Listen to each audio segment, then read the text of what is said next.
Nous demandons au CPP pour s'ouvrir cette séance par une prière. Nous te révéler au nom humain de notre Seigneur Jésus-Christ. Et avec toi, que ton esprit nous oriente, nous guide, du commencement jusqu'à sa fin. Gloire à ton Seigneur Jésus-Christ. Amen.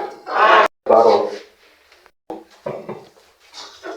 Au nom du directeur général de l'ICA Kiyaka, nous ouvrons les séances de défense du projet citoyen. Pour cela, nous allons inviter les différents lecteurs, les membres du jury, d'être très pragmatiques dans la cotation. Au fait, ce sont des travaux qui se sont réalisés en groupe. Nous allons demander aux différents lecteurs si vous devez donner la cote, que cette cote-là soit une moyenne. Si c'est sur 100, que chaque lecteur puisse donner les points obtenus sur 100 pour chaque étudiant du groupe. Là, ça va vous épargner un peu d'avoir trop de papiers. Sinon, on risque d'avoir trop de papiers. Vous devez coter, les lecteurs, les directeurs doivent coter aussi individuellement. Nous allons demander aussi aux directeurs, pour les différents travaux dirigés, donner la cote de tout un chacun. C'est un travail en groupe, mais chacun mérite ses points par rapport aux réactions, par rapport à sa participation, contribution au travail. Comme ça, vous allez voir même, pendant des questions, il y aura des questions qui seront adressées à chaque participant du groupe. Donc, on n'aura pas une cote commune pour les groupes.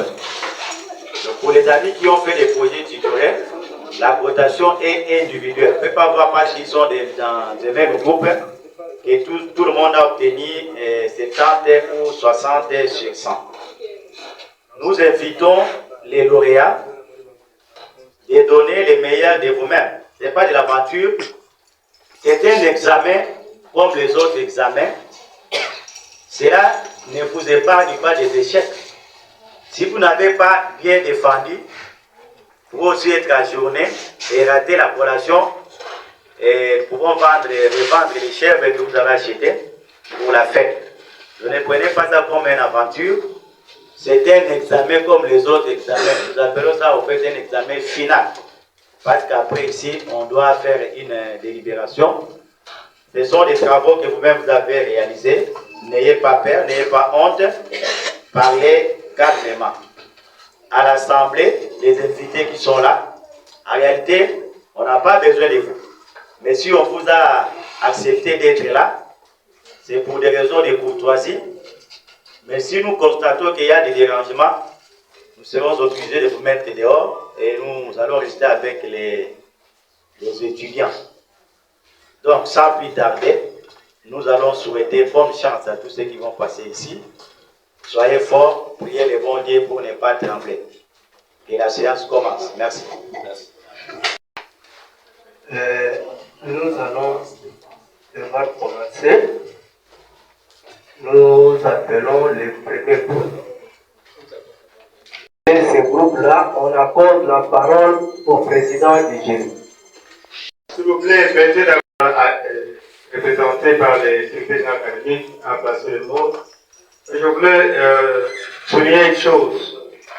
L'exercice que nous faisons tout à l'heure est différent de ce qui s'est passé avec l'ancien système, les TFC.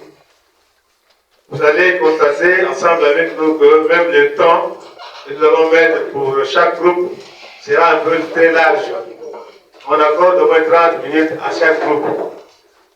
Et nous allons demander et aux étudiants et à nos vice-assemblées d'être résilients. Ne soyez pas réactifs aux questions ou aux réactions des membres du jury. Même s'ils font des remarques, gardez votre sang-froid. Ce n'est pas pour le faire échouer, mais c'est un exercice scientifique. Donc s'il y a quelque part où la chose n'a pas été bien faite, nous sommes obligés de redresser. Donc il ne faut pas... Et c'est le premier pas en ce qui concerne les projets tutoriels. Donc soyez résilients, ne soyez pas trop réactifs lorsqu'il y a quelque chose, par exemple les questions abondent, tout ça. Donc vous devez rester un peu résilient. Voilà, il y a deux vagues. Il y a la licence classique de l'année passée qui n'avait pas été conduite et il y a ceux qui doivent défendre le projet Tidoré. Comme pour toujours, quand on a les nés et les pétés, les cadets, quand on marche, c'est les cadets qui est devant. Ce n'est pas ça. C'est le cadet qui passe devant. Donc nous commençons par le projet Tidoré.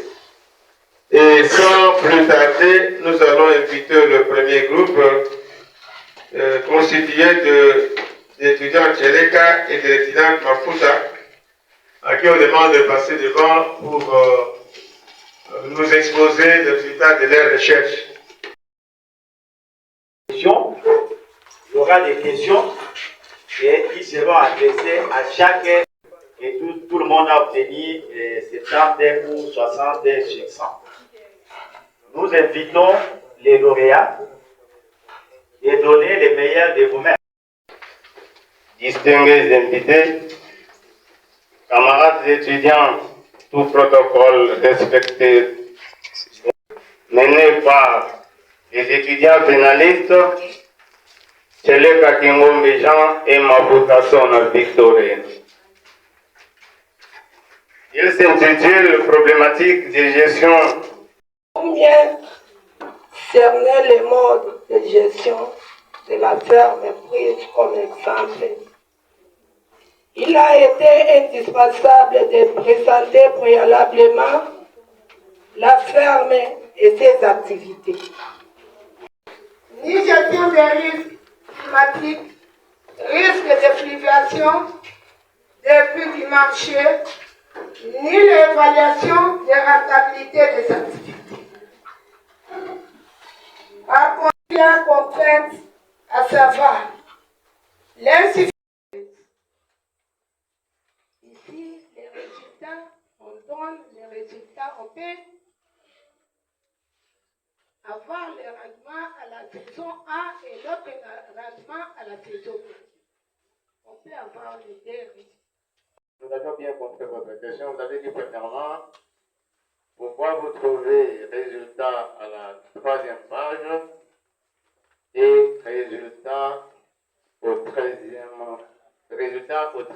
page, à la 3e page. Et votre deuxième question a été Les gens qui travaillent à la ferme par l'encouragement et puis on peut les encourager avec une prime là. Dans l'équipe, il y a une femme, c'est quand même déjà une bonne chose. Mais la question qui m'a toujours échappé, ils ont dit l'amortissement des personnes qui travaillent là-bas. En tant qu'agroéconomiste, je voudrais savoir comment on peut amortir les personnes qui travaillent. C'est ça juste ma seule petite question. Ceux qui ne les connaissent pas, là où il est, il peut se monter debout. On le voit. Voilà. M. Manguete est là, le propriétaire de la ferme. Merci, papa. C'est un projet. Comme a dit le premier lecteur, vous devez montrer. Si cette ferme-là est mal gérée, vous faites un projet d'une bonne gestion et présentez à M. Manguete. Et si vous allez bien faire ça, avec un budget, tout de suite là, il m'a soufflé à l'oreille, il allait vous financer. Mais quand vous avez fait un peu de déchets, il faut quand même corriger. Un projet, nous tous, nous connaissons la ferme Manguete, il y a trop de gens qui travaillent là-bas. Est-ce que cette façon-là de travailler, c'est bien géré? Est-ce que c'est bien fait? La ferme est bien gérée. Il y a, j'avais parlé des rotations des cultures sud là, il y a certaines cultures, par exemple, qui arrivent à profiter les sols. Dans votre travail, vous devez maintenant montrer avec votre projet comment M. Manguete peut procéder à gérer durablement sa ferme en assurant la vitalité du sol. Parce qu'aujourd'hui, avec l'usage des engrais chimiques, ce n'est pas bon. Votre projet étant des techniciens, devez vraiment donner des éléments de bonne gestion à M. Manguete qui pourrait nous permettre de gérer durablement sa ferme. Peut-être la façon dont il paye les gens là-bas quand ils font les activités, ils dépensent trop. Vous devez donner quand même des pistes. Hein, avec votre projet, avec un budget bien chiffré, par exemple, vous dites à Manguete, si vous voulez faire 5 hectares dans votre ferme, voilà, voici les dépenses à réaliser. Ok? Et voici ce que vous allez gagner. Voici les budgets. Donne-moi un Tchéléka, ingénieur qui a fini à l'ICA, cette tâche-là, voici les projets, et il peut t'engager comme le superviseur de ces projets-là. Mais la façon dont vous avez fait, vous avez tellement chanté Maman Gombe, les gens ont dansé une chanson qu'ils n'ont pas compris. Voilà, merci. Chers enseignants, chers collègues, camarades étudiants et étudiantes, et distingués invités, à vos titres et qualités respectives. Bonjour. Bonjour. Chaque chose a toujours eu un début et une fin. Avant d'entrer pour vivre de notre projet pittoresque, nous tenons à remercier notre Père Céleste Dieu des temps et des circonstances, des souffles de vie qu'il nous a accordés à ces temps.